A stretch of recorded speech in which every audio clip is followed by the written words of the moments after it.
bonjour, bienvenue. Ah, on va parler d'un sujet, je pense qu'il y a beaucoup de curieux là-dessus, il y a beaucoup de gens qui doivent se demander, parce que c'est vrai que c'est pas du tout instinctif, et que c'est le genre de sujet où tu dis, ouais, mais en fait tu penses savoir, mais tu ne sais pas, Michel, tu ne sais pas du tout comment ça marche. Aujourd'hui, je vais essayer de vous éclairer, de vous dire un petit peu comment ça se passe pour moi. Alors, ce n'est pas une règle pour tout le monde, même si, globalement, c'est un peu comme ça que ça marche partout. Je vais vous détailler, vraiment détailler, comment est-ce que moi, en tant que motard, en tant que youtubeur, en tant que créateur de contenu, je gagne tout simplement ma vie. Comment je suis passé d'un mec qui juste fait des petites vidéos et qui après commence à avoir des abonnés, commence à faire un petit peu d'argent, donc ça permet de payer l'essence, de payer un petit peu l'entretien. Pas mal, non? À un moment où tu crées ta micro-entreprise, tu vas déclarer que ça devient un peu plus officiel. À un moment où tu commences à gagner assez pour pouvoir en faire un métier. Quelle histoire, ça aussi. Jusqu'à ce moment fatidique où, en décembre dernier, j'ai créé carrément ma société. Je suis passé en SASU. Putain, il est fort ce con. L'objectif aujourd'hui, c'est de vous détailler un petit peu toutes mes sources de revenus et également les sources futures, j'espère.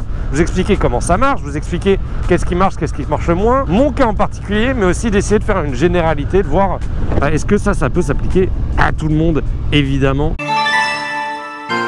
Déjà, vous pouvez vous dire, mais le mec, il a 100 000 abonnés. 113 000 actuellement. C'est vrai que c'est un petit peu raplapla hein, sur YouTube actuellement. Je fais plus de trop de stats, je monte plus en abonnés, hein, soyons clairs. Donc c'est un peu tristounet. J'ai quand même créé une deuxième chaîne qui s'appelle Erdos Shorts, où je mets uniquement des shorts. Donc je teste différents trucs. Et en plus de ça, ce qu'il faut savoir, vous n'êtes pas tous au courant, cette vidéo sera sûrement postée sur différents réseaux sociaux. Je suis présent sur YouTube, sur Facebook, très important, sur Snapchat, très important aussi. Vous allez comprendre pourquoi. Instagram, très important aussi, vous allez comprendre pourquoi. Sur TikTok, moins important, mais TikTok c'est TikTok, je teste, je poste. Il n'y a pas grand intérêt. Bah non. Notamment en monétaire, il y en a pratiquement zéro. Mais je suis là-dessus et je suis consommateur de TikTok, donc autant y être aussi. Laissez-moi vous embarquer dans ce qu'on peut appeler, je dirais, le magnifique monde du motovlogging. Comment est-ce qu'on gagne sa vie quand on est un motard et qu'on fait des vidéos sur Internet? Alors, le premier, je vais pas ranger ça en termes de qu'est-ce qui me rapporte le plus. Je vais ranger ça en termes de qu'est-ce qu'on s'attend le plus à entendre, qu'est-ce que vous voyez comme plus évident comme source de revenus dans mon cas, et un petit peu le moins évident après. La première source de revenus, la plus évidente, je pense que vous la connaissez toutes et tous. Tu fais des vidéos sur YouTube, il y a des publicités qui se passent avant, pendant, après les vidéos. Et ces publicités, on va toucher un pourcentage qui habituellement avec YouTube c'est 50% des revenus générés grâce à ces pubs là. Pour être tout à fait transparent avec vous, je vais essayer de vous donner des chiffres. Je vais pas pouvoir tout vous donner, surtout qu'il y a certaines choses qui sont sous contrat. Ici pour YouTube, en prenant en compte les shorts et en prenant en compte ma chaîne YouTube classique, on va être sur environ 500 € par mois. Vous conviendrez tout de suite que c'est pas ce qui permet d'en vivre, hein. On est très loin du compte. Vous vous doutez bien tout de suite que j'ai d'autres sources de revenus, et oui messieurs dames. Oui messieurs dames. La deuxième qui suit à ça, mais vous serez sûrement moins habitué à ce truc là parce que c'est beaucoup plus nouveau et qu'on s'y attend pas forcément, c'est qu'il y a d'autres plateformes qui rémunèrent pareil maintenant. Alors instinctivement, on se dirait Instagram. Non, malheureusement, Instagram ne rémunère pas pour l'instant. Enfin, si, mais uniquement aux États-Unis sur les Reels. En dehors de ça, si tu es autre part dans le monde, tu ne peux pas avoir de rémunération sur Instagram. C'est malheureux. Donc quand je parle de rémunération à ce niveau-là, c'est vraiment des pubs directement sur Instagram. Donc la monétisation interne à l'application. On va pas parler des partenariats et autres, on y reviendra juste après. Un peu dans la suite de YouTube, dans le même fonctionnement, on va avoir Facebook. Facebook, figurez-vous que ça marche plutôt très bien dans mon cas. Il y a une monétisation qui est la même que YouTube. On va passer des vidéos avant, après. Ah non, j'ai un feu sur la langue. Ah, je vais m'arrêter là. Ah non, il y a vraiment un en plein milieu de ma langue. Attendez, je vais aller chercher. Salaud, connard. On remet le gant, on va en reparler plus tard de ça. Ça rentre un peu en compte, mais pas vraiment. Du coup, j'en parlerai plus à la fin de ce truc-là. Donc, Facebook, en gros, même chose que YouTube, on touche un pourcentage de ça. Cependant, ça va aller pour Facebook, mais aussi pour Snapchat. Parce que, petit détour vers Snapchat, bonjour, enchanté, bienvenue. Snapchat, depuis quelques mois maintenant, permet une monétisation. Et oui. Viens voir un peu par là, Jamy. Figurez-vous que j'ai une page Snapchat qui a 87 000 abonnés, j'ai regardé aujourd'hui. C'est assez particulier parce que c'est des formes de comptes qui sont complètement dissociées d'un compte normal Snapchat. C'est un compte, littéralement juste un compte créateur. Ce qui est à la fois cool parce que ça dissocie ton compte perso, mais en même temps chiant parce que tu n'as littéralement aucune interaction avec ton public. Et on a déjà vécu ça à Nice, dommage, exactement. On peut pas t'envoyer de message, c'est vraiment juste tu postes et tu fais de la thune. Tu développes une audience et tu aimerais bien en faire quelque chose aussi plus que juste mettre des vidéos qui regardent, et en fait tu peux pas. Pour ce qui est de ces deux réseaux là, le truc assez particulier dans mon cas, parce que tous les contenus de youtubeurs que vous voyez sur ces deux réseaux là, c'est la plupart du temps géré par des agences. Et oui, on ne se doute pas, c'est pas les youtubeurs en eux-mêmes qui postent là-dessus, c'est des gens qui vont s'en occuper pour vous. Il y a des posts beaucoup plus réguliers, notamment sur Facebook. Moi, il y a environ une vidéo par jour. Je n'aurai actuellement pas du tout le temps de faire une vidéo par jour sur Facebook, de m'en occuper, c'est-à-dire du tournage, du montage à l'upload, j'ai pas le temps. C'est un business model qui est assez particulier, mais qui aujourd'hui, soyons honnêtes, soyons francs, c'est en grosse partie ça qui me permet d'en vivre. Là où je me fais à peu près 500 € sur YouTube, sur ces réseaux-là, je me fais plus que ça. Je me fais assez pour en vivre et je me fais assez pour garder de l'argent encore à côté. Là, on a vu YouTube, on a vu Facebook, Snapchat. Donc en gros, là, tu as le truc principal qui me prend la plupart de mon temps. Cependant, je ne vous ai pas parlé de quelque chose qui est que aujourd'hui, on m'a proposé, il y a une entreprise qui m'a contacté pour me lancer sur quelque chose où je ne m'y attendais pas du tout. J'en avais jamais entendu parler, mais globalement, c'est le même principe que ce que je fais avec Facebook et Snapchat, sauf que cette fois-ci, on n'est plus en France, on n'est plus en Europe, on est en Chine. Yay! Oh my God! Okay, it's happening. Il y a une entreprise qui fait globalement exactement la même chose que celle avec laquelle je travaille en France, qui m'a proposé de mettre mon contenu sur les plateformes chinoises. Figurez-vous que ça existe, figurez-vous que les gens nous contactent pour ça. Il y a un réel marché là-dessus, il y a des entreprises, donc une entreprise directement chinoise qui m'a contacté pour me dire écoute, est-ce que ça t'intéresse qu'on prenne tes vidéos YouTube et qu'on te les reposte sur les réseaux sociaux chinois, le premier, le plus connu, Bilibili notamment, et il y en a plein d'autres. Si je l'ai fait, c'est parce que ça peut me permettre d'avoir des revenus supplémentaires sans faire rien d'autre, parce qu'ils reprennent juste mes vidéos déjà existantes. J'ai aucune idée aujourd'hui de combien ça peut me ramener. C'est-à-dire que j'ai signé un contrat il y a quelques semaines, donc j'aurai pas de nouvelles avant à peu près 2 mois et demi, 3 mois. Je pense que je vous ferai une update si vous avez envie, plus sur Instagram. N'hésitez pas à aller me follow sur Instagram. Et autant ça peut me faire quelques centaines d'euros par mois, autant ça peut me faire littéralement des milliers d'euros, voire dans les meilleurs des cas, parce qu'il y en a qui font ça déjà en France, des dizaines de milliers d'euros. C'est un plaisir. Donc on a fait tout ce qui était monétisation interne, mais il y a quand même un dernier réseau qui manque. C'est un réseau qui est devenu sûrement un des plus importants pour moi et que je préfère, c'est Instagram. Instagram, c'est vraiment le réseau qui permet de tout faire au final. Poster des photos, poster des vidéos, poster des stories.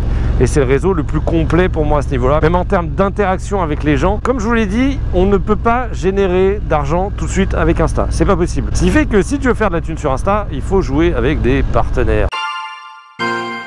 Il y a 2 types de partenaires. Il y a les partenaires ponctuels et les partenaires longue durée, à l'année le plus souvent. Je vais commencer par le plus courant, on va dire, c'est les partenaires ponctuels. Les partenaires ponctuels, c'est en gros, tu as une magnifique boîte mail. Plus tu deviens connu, plus tu en reçois. Les gros youtubeurs en reçoivent littéralement des dizaines par jour. Cela étant dit, j'ai parfois des propositions qui sont intéressantes. Ça peut être lié ou non à la moto. Moi, la plupart du temps, je le fais pas parce que quand même certaines masses de travail. Par contre, c'est vrai que là où une vidéo, ça va me rapporter entre 50 et 100 balles la vidéo. Avec ça, tu fais littéralement x10. C'est pour ça que c'est extrêmement intéressant et que globalement, tous les gros youtubeurs font ça. Donc ça, j'en fais de temps à autre. C'est devenu assez rare parce que j'ai cette chance-là quand même par rapport à d'autres qui galèrent peut-être un peu plus de ne pas avoir besoin de ça pour faire des revenus suffisants. C'est toujours un plus, c'est toujours un bonus. On aime bien se faire un petit billet de 1000 balles quand on fait une sponsor. Bon, Oui, c'est sympa. Voilà, je préfère me concentrer sur d'autres choses. Il y a un autre truc qui m'intéresse énormément en termes de partenariat, c'est le deuxième dont je vous ai parlé, c'est les partenariats à longue durée. C'est les meilleurs partenariats que tu peux avoir quand tu es créateur sur Internet. De très très loin, c'est sûrement la meilleure situation qu'on peut te donner. Et je suis très heureux moi actuellement à ce niveau-là parce que j'ai un partenaire qui s'appelle Louis Moto, dont vous avez sûrement déjà entendu parler, notamment dans cette vidéo-là. On va pouvoir dire la surprise. On va pouvoir dire la surprise, tu crois? Ouais, parce qu'en fait, il y a une grosse surprise. J'ai un contrat avec Louis Moto à l'année. Je vais pas divulguer les chiffres. C'est très intéressant à l'année, surtout par rapport à d'autres marques dont j'ai eu vent, d'autres gens qui travaillent avec d'autres marques concurrentes où globalement j'ai l'impression qu'on se foutait de leur gueule. Avec Louis Moto, ça se passe très bien à ce niveau-là. Et j'en suis très content. Ils me permettent de faire des projets super cool et en plus c'est un fond derrière, de l'équipement un peu moins cher, de vous proposer des cartes cadeaux. Donc c'est des partenaires comme ça qui sont hyper intéressants et en plus de ça, ça vous permet d'avoir des revenus qui sont très réguliers. Avec eux, globalement, je peux me faire à peu près la même somme d'argent tous les mois et c'est un certain confort parce que tu sais que globalement, grâce à eux, tu as un minimum garanti en plus du minimum garanti sur le reste des sources de revenus. Si j'ai un besoin d'équipement, un besoin en matériel, je peux aller sur leur site et je vous invite à y aller pour ne serait-ce que du matos. Pourquoi pas une petite veste Vanucci mèche, c'est incroyable. Il fait littéralement, je pense que vous voyez, il fait 28 degrés dehors, je n'ai absolument pas chaud, je suis hyper bien. Donc je suis trop content, c'est le genre de trucs qui sont incroyables. Et je sais que là, il y a un projet qui arrive qui est de refaire totalement mon équipement. Et pareil, je vais m'équiper uniquement chez eux et ça va être très très cool. Et il y en a pour tous les budgets, donc pourquoi pas aller voir sur luimoto.fr. Bref, donc eux, contrat à l'année. En plus de ça, entre guillemets, des avantages en nature. J'ai besoin, je sais pas, d'un kitchen, d'une veste, d'un casque. Je peux aller les voir. Pour l'instant, j'ai pas d'autres partenaires longue durée. J'en ai quand même un avec qui je commence à travailler et j'attends de voir vers quoi ça va évoluer. C'est Five qui est la marque de gants que je porte depuis 4-5 ans, j'ai que chez eux. J'ai eu 2 paires de gants Furgan, une été, une hiver, et après ça je pense que j'ai eu que des Five depuis, et j'ai toujours été extrêmement satisfait de cette marque. J'ai pu les rencontrer au salon du 2 roues et parler avec eux, et du coup ils m'ont envoyé notamment ces gants là, qui sont les Stunt Evo 2, qui sont incroyables, je les utilise tout le temps. Je vous invite à aller découvrir ça sur leur site. Dans ces partenariats là, pour l'instant, il n'y a rien à gagner en termes monétaires. Par contre, il y a de l'équipement qu'on peut se faire, on peut éventuellement, avec ce genre de partenariat, se faire inviter à des événements, découvrir des trucs, avoir des opportunités. Et aussi, ça peut permettre d'offrir, faire des giveaways aux gens sur la communauté. Je sais que ces gants-là, j'aimerais bien discuter avec eux pour vous offrir au moins 1 ou 2 paires sur mon Instagram. Donc encore une fois, n'hésitez pas à venir me suivre sur Instagram. Sena, qui m'accompagne aussi, les Intercom Sena, qui pour moi est la meilleure marque d'Intercom. Même avant que je bosse avec eux, c'était la meilleure marque. Donc n'hésitez pas à aller checker. Parce qu'ils m'ont envoyé tout simplement ce magnifique, je crois que c'est un 50S. On va parler maintenant un petit peu extérieur des réseaux. C'est bien gentil tous ces trucs là dont je vous ai parlé, mais c'est même pas forcément le plus lucratif. Et ça, il y a 2 magnifiques exemples que vous connaissez sûrement. Je veux parler de Kikanina, que tout le monde connaît, et Cubens 13. Ces 2 gars-là, ils ont un truc en commun, je vais les chercher pendant 3 secondes. Voilà, bravo à ceux qui ont trouvé. Ils ont une marque de vêtements, figurez-vous, Supermote et Bike Life. Ces trucs là, c'est littéralement, sans trop me tromper, les trucs qui les font vivre, pour vous dire à quel point l'impact est gros. On se rend pas compte, mais on peut se faire quand même beaucoup d'argent avec l'événement. Et moi, j'aurais pour projet, éventuellement, c'est dans les cartons, de faire la même chose, tout simplement parce que j'ai pour projet de refaire totalement la charte graphique de ma chaîne. En fait, je dis j'ai pour projet, mais c'est déjà fait depuis la fin de l'année dernière. Et à partir de là, j'aimerais faire des vêtements. Alors ça va commencer très simple, je veux pas aller dans la démesure, mais créer un univers, créer un truc où vous puissiez vous reconnaître, qui me correspond de 6 mois, que je retrouve pas assez ou pas du tout dans le monde de la moto. J'espère que ça fera un truc cool qui vous plaira. J'ai fait mes calculs avec une marque de vêtements. Je n'ai actuellement, il est vrai, aucune idée de si je fais un projet comme ça, à quel point ça va se vendre. Je ne sais pas si globalement je vais en vendre à foison ou si ça va être le contraire, je vais en vendre en gros les stats assez bas, ça serait entre 50, 100, tu sais pas si ça peut flopper, si ça se trouve ça va flopper, on sait pas. Et autant je peux en vendre plusieurs milliers, à la fois je peux faire peut-être 1000, 2000 euros de bénéfices, à la fois je peux faire plusieurs dizaines, voire si ça marche très bien, centaines de milliers d'euros. Et je sais pas si vous vous rendez compte, c'est à dire que en vendant, alors pull, t-shirt, c'est pour l'instant sur quoi je partirais, en gros 10 000, je crois que j'avais calculé, j'étais à plus de 200 000 euros de bénéfices. Quoi ? C'est 2 à 3 fois ce que j'espère faire cette année en termes de chiffre d'affaires. C'est énorme. Comment ça, mon ref? Ça permet de réinvestir, de racheter du stock, mais quand même, c'est une source potentielle de redirection de communauté, de monétisation d'une audience, parce qu'il faut dire ce que c'est, qui est très très intéressante. C'est pas pour rien qu'il y en a beaucoup qui font ça, et ça peut assez rapidement être un complément de revenu très intéressant, voire surpasser totalement le projet de base. Et à côté de ça, je vous parle de vêtements, je vous parle de sources de revenus externes, mais c'est pas le seul truc sur lequel tu peux t'appuyer. Il n'y a pas que des vêtements. Un exemple tout con, mon ami Valoutre, lui par exemple, il a lancé une activité qui est de faire des balades moto. Il devient guide avec un fond historique sur ses balades où il vous fait découvrir le trésor du Nord. Ça s'appelle Trésor en Or et c'est quelque chose qui est absolument génial, où il prend des groupes de motards, où tu payes une balade et il te fait découvrir un petit peu des coins que tu connais pas, avec vraiment des très beaux paysages et des très belles routes. Je sais pas qu'est-ce qu'on peut dire. Il y en a, Georide, parlons-en. Voilà, n'utilisez sa communauté pour rediriger vers un projet qu'il avait qui était de créer un boîtier pour protéger ses motos. Donc tout ça pour vous dire que il y a plein de possibilités et que réussir à rediriger sa communauté vers quelque chose, ça sera toujours hyper intéressant. Là où une personne, en regardant une de tes vidéos et en regardant peut-être 1 ou 2 ou 3 publicités pendant la vidéo, va te rapporter 1, 2 centimes, je sais même pas, mais je pense que ça joue vraiment en centimes. Et bien ici, avec une personne que tu réussis à rediriger vers, par exemple, un site de vêtements qui t'achète un t-shirt, au lieu de te faire 1 centime, le mec il va te faire 10 balles, 15 balles de bénéfices. Du coup, c'est énorme. Et pour moi, l'étape finale de tout ça, c'est un peu ce qu'a fait Amixem, ça fait Squeezie, avec respectivement Spoutnik et Bump.